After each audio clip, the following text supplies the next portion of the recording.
আমাকে এখনো এই কোশ্চেনটার সম্মুখীন হতে হয়। আমার কিন্তু পিসিওএস রয়েছে, আমার কিন্তু থাইরয়েড রয়েছে। আমি ওজন কমাতে পারবো তো?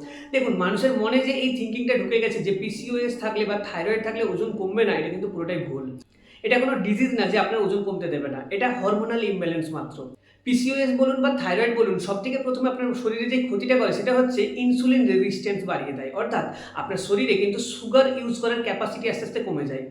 এর ফলে নরমাল খাবার-দাবারে থাকলেও সেখান থেকে আস্তে, আস্তে ফ্যাট স্টোর হতে থাকে এবং বেসিক্যালি ভিসারাল এরিয়ায় কিন্তু ফ্যাটটা স্টোর হতে থাকে। যেখান থেকে বেলি ফ্যাট বেড়ে যায় আমাদের। সো আপনাকে কি করতে হবে? দেখুন, সবথেকে ১ম এ সুগার এভয়েড করতে হবে। ২ নম্বর হচ্ছে হাই প্রোটিনযুক্ত খাবার-দাবার খেতে হবে, হাই ফাইবারযুক্ত খাবার-দাবার খেতে হবে।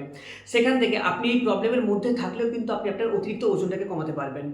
যদি আপনি আমার সিস্টেমেটিক গাইডেন্স পেতে চান, যেখান থেকে আপনার মতো অনেক পারসন কিন্তু বিভিন্ন প্রবলেম নিয়ে এসে থাকলেও তারা তাদের অতিরিক্ত ওজন থেকে আস্তে, আস্তে বেরিয়ে আসতে পেরেছে আমার সিস্টেমেটিক গাইডেন্সের মাধ্যমে।